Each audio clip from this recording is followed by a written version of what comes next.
while he is giving the reply, he should clarify this. అధ్యక్ష, ఇకపోతే Aarogyasri health department.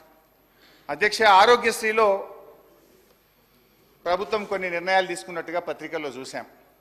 మేము ఆరోగ్యశ్రీ రేట్స్ను 20% పెంచామో నిర్ణయం తీసుకున్నారు, మంచిదే.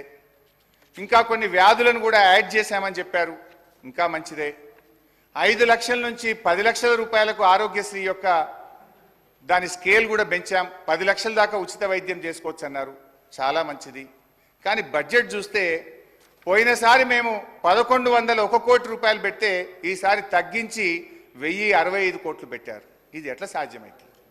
మీరు వ్యాధుల సంఖ్య పెంచి 5 లక్షల్ని 10 లక్షలకు పెంచి 20% రేట్లు పెంచి బడ్జెట్ తగ్గిస్తే ఇది ఆచరణ సాధ్యమేనా అని నేను అడుగుతా ఉన్నా. అధ్యక్ష, ఇక్కడ ఒక చిన్న విషయం ప్రభుత్వం దృష్టికి తెస్తా ఉన్నా. గవర్నమెంట్లు అనేటువంటివి వస్తూ ఉంటాయి, పోతూ ఉంటాయి, ప్రభుత్వాలు మారుతుంటాయి, ఎవరం కూడా పర్మనెంట్ కాదు. మా ప్రభుత్వం వచ్చినప్పుడు గౌరవనీయులు కేసీఆర్ గారు ముఖ్యమంత్రిగా కూర్చొని ఒక మాట అన్నారు అధ్యక్ష.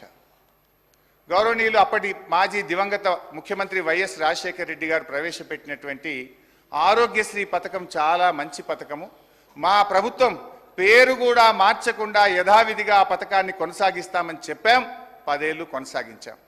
అదేవిధంగా వైఎస్ రాజశేఖర రెడ్డి గారు ప్రారంభించినటువంటి ఫీజు రియంబర్స్మెంట్ కానీ 108 కానీ ఇలాంటి మంచి పనులను సభా వేదికగా ముఖ్యమంత్రి గారు ఆనాటి ముఖ్యమంత్రి కేసీఆర్ గారు మెచ్చుకున్నారు, ఆ పథకాలను మేము కొనసాగించాం.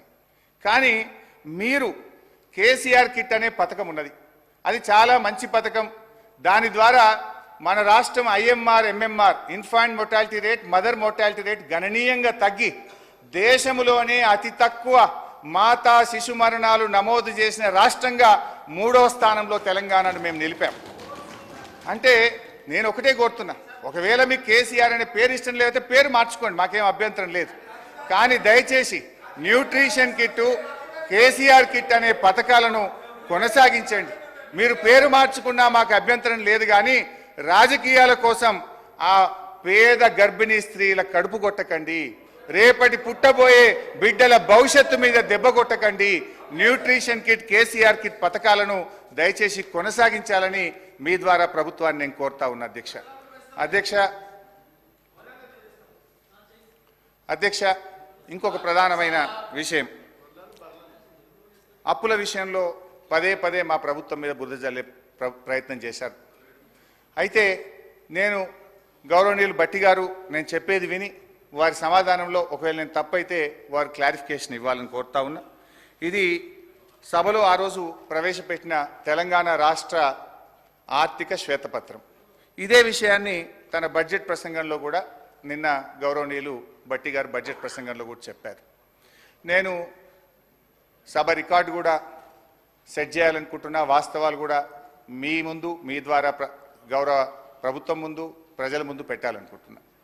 అధ్యక్ష, బీఆర్ఎస్ ప్రభుత్వం 6,71,757 కోట్ల రూపాయల అప్పు చేసిందని పదే సభలో బయట కూడా చెప్తా ఉన్నారు, నిన్న బడ్జెట్ ప్రసంగంలో కూడా చెప్పారు. డిసెంబర్ 23 నాడు మీరు విడుదల చేసిన శ్వేతపత్రంలో 4 రకాల అప్పులను మీరు చూపించారు. అందులో 2 రకాల అప్పులేమో రాష్ట్ర ప్రభుత్వం చెల్లించాల్సినటువంటి అప్పులు, 2 రకాల అప్పులేమో